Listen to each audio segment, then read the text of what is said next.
Vamos a continuar el estudio del cálculo de varias variables, definiendo ahora el concepto de campo vectorial.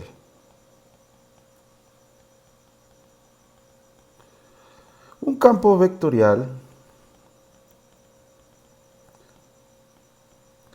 sobre Rn es una función que asocia un vector con cada punto en el dominio contenido en Rn de dicha función. Es decir, lo que vamos a tener es que tomar como dominio un subconjunto de Rn y esto lo aplicamos de nueva cuenta a Rn, donde del dominio tenemos en general un punto coordenado al que vamos a denotar con el vector r, es decir, un vector de posición, y mediante alguna función f vamos a asociar con él el vector f de r contenido también en Rn, es decir, nuestro punto en el dominio contiene n coordenadas y nuestro punto en el rango también contiene las mismas n coordenadas. Para visualizar esto, vamos a fijarnos para el caso en que n es igual a 2.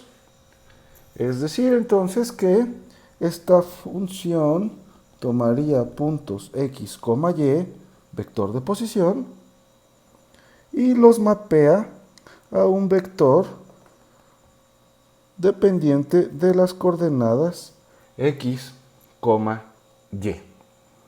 ¿De qué forma? Bueno, en términos de componentes, esto se puede escribir entonces como una subfunción escalar p de x, y en la dirección x, más una función q escalar q de x, y en la dirección y. ¿Por qué preciso que tanto q como p son escalares? Bien, pues porque como componentes del campo vectorial son simplemente números. Son funciones, pero nos representan números. Y el carácter vectorial de este campo viene dado por los vectores unitarios x y y. De la misma forma, en 3 dimensiones, puedo tomar puntos x, y, z y mediante la función f mapearlos a vectores f de x, y, z, que van a estar dados ahora por una función escalar como componente x, y, z en la dirección x, más una q también escalar x, y, z en la dirección y, más una función r de x, y, z en la dirección z. De nueva cuenta, p, q y x son escalares y el carácter vectorial viene dado por los vectores unitarios en el espacio.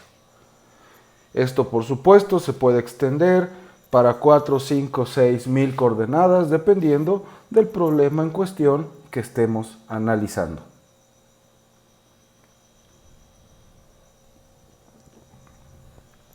La manera más práctica de visualizar estas funciones es mediante el trazo de una línea, o una flecha mejor dicho, que va a representar al campo vectorial y la trazamos exactamente en el punto coordenado o en la posición x, y, z. Es decir, para un caso de 2 dimensiones, podemos pensar que en este punto el campo vectorial es este, en este otro, por aquí así, de esta manera.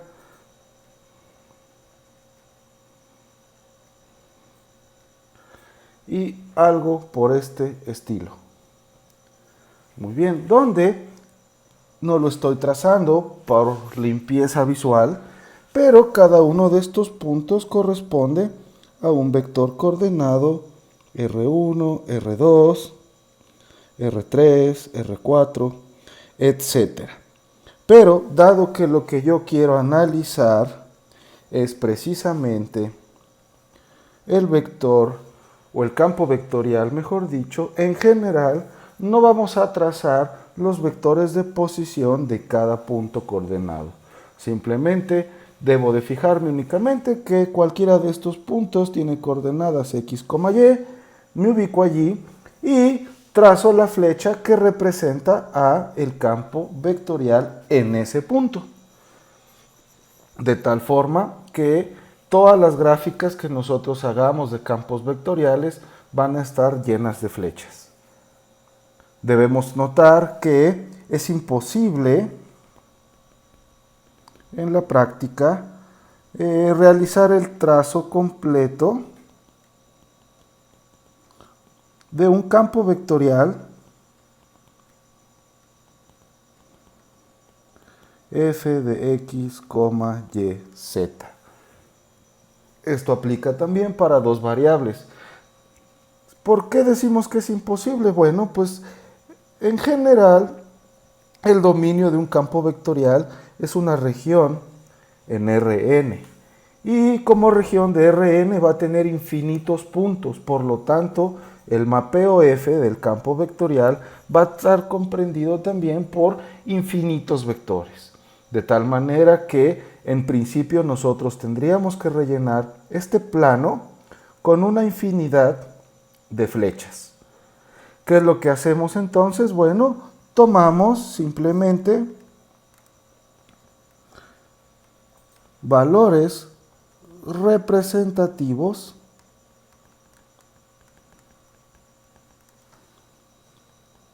para x, y, z. ¿Qué entiendo aquí por representativos? Se trata entonces de tomar los valores de x, y, z que más me convengan y en el número adecuado que yo requiera para darme una idea de cómo se comporta un campo vectorial bajo estudio. De tal manera que, dado un conjunto representativo de puntos x, y, z, yo lo que voy a realizar es una tabulación.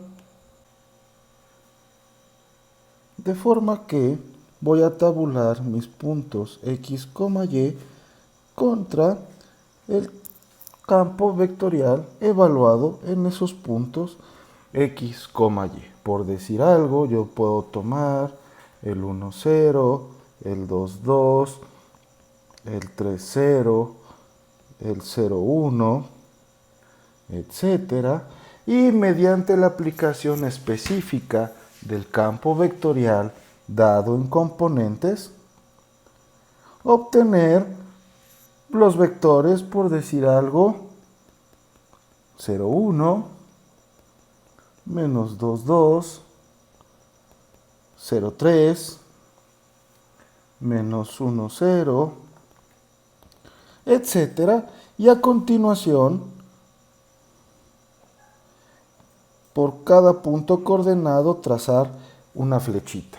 De tal manera que para el punto 1, 0 ubicado en este punto, la flechita nos apunta en el 0, 1, es decir, de forma vertical. Para el punto 2, 2, esto nos apunta en menos 2x con menos 2y, es decir, más o menos en esta dirección. A continuación, el 3, 0 debe estar por aquí, nos apunta en el 0, 3, es decir, hacia acá.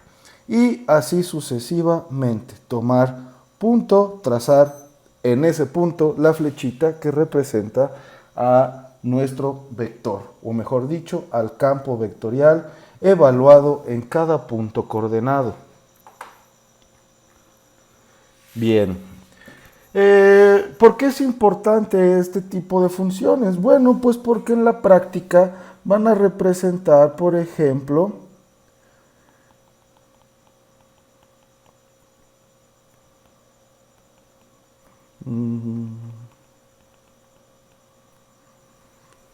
campos de velocidades, van a representar también campos de aceleraciones,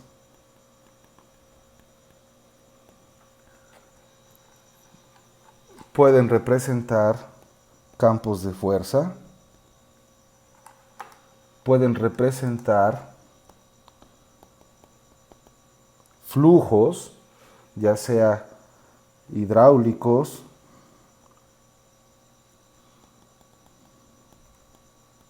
magnéticos, eléctricos, etcétera. Es posible también que representen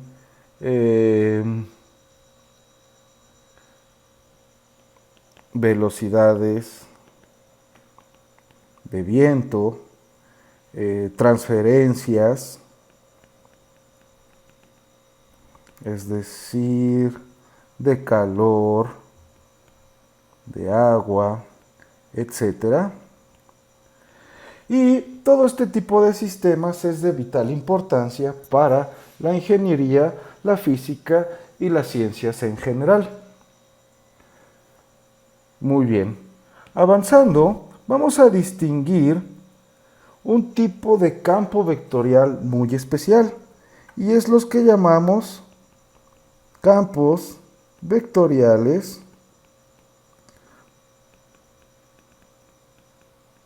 gradientes. Un campo vectorial gradiente tiene la particularidad de provenir precisamente del gradiente de una función dada. Es decir, f, por decir algo, x, y, z, es o será un campo vectorial gradiente si existe una función f minúscula de x, y, z, tal que f vectorial de x, y, z sea igual al gradiente de la función escalar f minúscula de x, y, z. Y volvemos de nueva cuenta a hacer una distinción entre esta f mayúscula, que es vectorial, y la f minúscula, que es un escalar, que se mapea en un vector mediante la operación de calcular su gradiente. Para fines prácticos y en muchas definiciones, el signo de igualdad se va a cambiar por la proporcionalidad, debido a que en general para las ciencias es muy importante, o son muy importantes aquellos campos que van como menos el gradiente de alguna función. Bien. De esta forma, además, este tipo de campos se conocen como campos conservativos. Es decir, cualquier campo vectorial f, x, y, z que provenga de tomar el gradiente de una función escalar f de x, y, z se va a llamar un campo conservativo. Más adelante, cuando definamos las integrales para campos vectoriales, vamos a ver que esta propiedad de ser conservativo se reduce a que la integral no depende de la trayectoria o región de integración, simplemente va a depender de los puntos iniciales y finales. Y esta es una propiedad que van a tener en general todos los campos vectoriales conservativos de interés para la ingeniería, la física y las ciencias. Muy bien, les dejo la tarea entonces y nos vemos en la siguiente clase.